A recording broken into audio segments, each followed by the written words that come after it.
এবং তারা তো উৎসব পালন করছে এই দিনগুলোতে। মুসলিমরাও বলছে মেরি ক্রিসমাস, তাই না? একজন মুসলিম যখন বলেছে মেরি ক্রিসমাস, তার মানে হচ্ছে সে স্বীকার করেছে, মন থেকে না করলেও মুখ থেকে বলেছে আল্লাহ পাক 25শে ডিসেম্বর সন্তান জন্ম দিয়েছেন। বুঝি না আমরা কি বলি, অথচ এই কথা যদি আসমান সমূহ শুনতো, পাহাড় শুনতো, রিয়্যাক্ট করার ক্ষমতা পেত, ইখতিয়ার পেত, তারা নিজের অবস্থান থেকে সরে যেত। শোনেন, যখন নূহ আলাইহিস সালাম ছিলেন, তিনি মুসলিমই ছিলেন এবং তার ধর্মের নাম ইসলামই ছিল। যখন ইব্রাহিম আলাইহিস সালাম ছিলেন, তার রিলিজিয়নের নাম ইসলামই ছিল, তিনি মুসলিমই ছিলেন।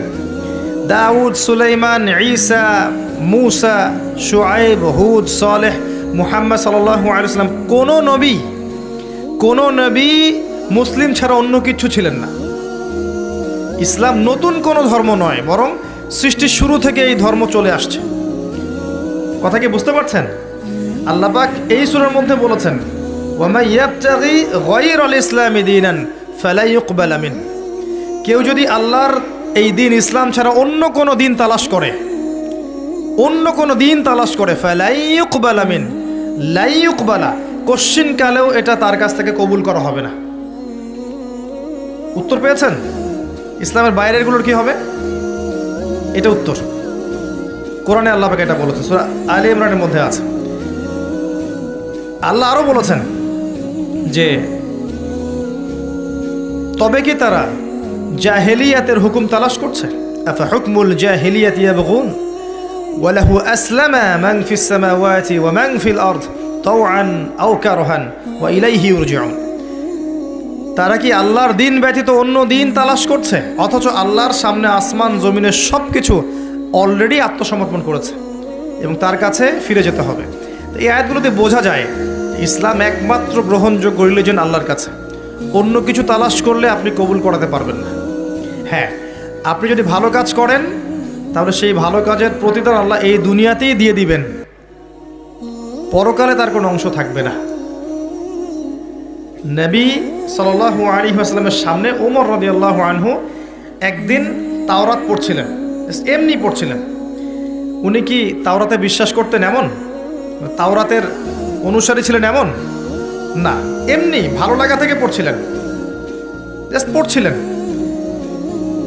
নবী সাল্লাল্লাহু আলাইহি ওয়াসাল্লাম এই দৃশ্যটা দেখে রাগে তার চেহারা লাল হয়ে গেল। তিনি বললেন, ইয়া ওমর, হে ওমর, তুমি তাওরাত পড়ছো? আমার সামনে তুমি তাওরাত পড়ছো? লাউ কানা মূসা হাইয়ান, যদি মূসা যার উপর তাওরাত নাজিল হয়েছিল, এই মূসা যদি এখন জীবিত থাকতো, ফাত্তাবা'তুমুহু, আর তোমরা তার অনুসরণ করতে, ওয়া তারাকতুমুনি, আর আমাকে ছেড়ে দিতে, লা দালালতুম আন সাওয়াইস সাবিল, তাহলে তোমরা সঠিক পথ থেকে বিচ্যুত হয়ে যাবে। লাউ কানা মূসা হাইয়ান, যদি মূসা এখন জীবিত থাকতো, তাহলে ওয়াদরাকান নবুয়তি, এবং আমার নবুয়ত পেত, লাত্তাবা'আনি, অবশ্যই তার উপর কর্তব্য ছিল আমার অনুসরণ করা। কথা কি বুঝতে পারছেন? মূসা, দাউদ, সুলাইমান, অন্য সম্প্রদায়ের বইপত্র তো অনেক দূরের কথা। সেই নবীগণ যদি এখন জীবিত থাকেন, পৃথিবীতে আবার আসেন, তাদের জন্য কোরআন হাদিস এর বাইরে কিছু অনুসরণ করা জায়েজ হবে না। এমনকি ঈসা ইবনে মারইয়াম যখন আসবেন, তিনি কি নতুন ধর্ম নিয়ে আসবেন? ওই ঈসা আলাইহিস সালাম যে আবার আসবেন আপনারা জানেন তো, নাকি বিশ্বাস করেন? কিন্তু এক শ্রেণীর মানুষ বলছে যে ঈসা আলাইহিস সালামকে তারা হত্যা করেছে, ক্রুশবিদ্ধ করেছে। আপনি কি বলেন? এবং তারা তো উৎসব পালন করছে এই দিনগুলোতে। মুসলিমরাও বলছে মেরি ক্রিসমাস, তাই না? মুসলিমরা বলছে। এক শ্রেণীর মানুষ বলছে যে আল্লাহ পাক সন্তান জন্ম দিয়েছেন, নাউযুবিল্লাহ, এবং ঈসা ইবনে মারইয়াম তার সন্তান। আপনি কি বলেন? বিশ্বাস করেন? একজন মুসলিম যখন বলেছে মেরি ক্রিসমাস, তার মানে হচ্ছে সে স্বীকার করেছে, মন থেকে না করলেও মুখ থেকে বলেছে। কি বলেছে? যে আল্লাহ পাক 25শে ডিসেম্বর সন্তান জন্ম দিয়েছেন। কথাটা এটা হলো না? বিষয়টা বুঝি না আমরা কি বলি, অথচ এই কথা যদি আসমান সমূহ শুনতো, পাহাড় শুনতো, রিয়্যাক্ট করার ক্ষমতা পেত, ইখতিয়ার পেত, তারা নিজের অবস্থান থেকে সরে যেত, এটা সূরা মারিয়ামের শেষের দিকে আছে। ওয়ায়াকুলুনা ইত্তাখাযার রহমানু ওয়ালাদা, তারা বলে রহমান সন্তান ধারণ করেছে। লাকাদ জি'তুম শাইআন ইদ্দা, তোমরা প্রচণ্ড ভয়ঙ্কর কথা নিয়ে এসেছো। তাকাদুস সামাওয়াতু ইয়াতাফাত্তারনা মিনহু ওয়া তানশাক্কুল আরদ ওয়া তাখিরুল জিবালু হাদ্দা। এই কথা শুনে আসমান, জমিন আর এই পাহাড় ফেটে চৌচির হয়ে যেতে চায়। ওদের যদি ক্ষমতা থাকতো, এখতিয়ার থাকতো, ফেটে চৌচির হয়ে যেত। এত বড় কথা বলেছো তোমরা।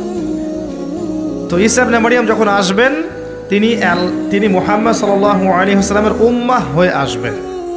তার আসার কারণ কি? কি জন্য আসবেন? হ্যাঁ, মাশাআল্লাহ, তিনি হচ্ছেন সত্য মাসিহ। সত্য মাসিহ আসবেন মিথ্যা মাসিহকে হত্যা করতে। মিথ্যা মাসিহের নাম মাসিহুদ দাজ্জাল। আর দাজ্জাল নিয়ে খুব একটা আলোচনা হয় না আমাদের সমাজে। এটাও একটা কিয়ামতের সাইন যে দাজ্জালের আগমনের আগে আগে মানুষ তার আলোচনা ছেড়ে দিবে। এরকমও আছে কিন্তু হাদিসে, যে দাজ্জালের আগমনের আগে আগে মানুষ তাকে নিয়ে খুব একটা আলোচনা করবে না। তো সে বিশ্ব শাসন করবে এবং জিউসরা ওকে ফলো করবে। সে বিশ্বের প্রত্যেকটা বিষয় নিয়ন্ত্রণ করে ফেলবে। তাকে আল্লাহ পাক এত ক্ষমতা দিবেন মানুষকে পরীক্ষা করার জন্যে যে ঈমান ধরে রাখা খুব কঠিন হয়ে যাবে। এই সময় একটা সূরা আপনাকে বাঁচাবে। তার নাম কি? সূরা কাহফ। নিয়মিত প্রত্যেক জুমায় পড়েন। প্রথম 10 আয়াত, শেষের 10টা আয়াত মুখস্থ করেন। আল্লাহ পাক তৌফিক দান করুন, আমিন। এই সূরার মধ্যে এমন কিছু আছে যা আপনাকে দাজ্জালকে চিনতে শেখাবে, তার ফিতনাগুলো থেকে বেঁচে থাকতে সাহায্য করবে। পড়াশোনা করে আপনি খুঁজে বের করেন সেটা কি জিনিস।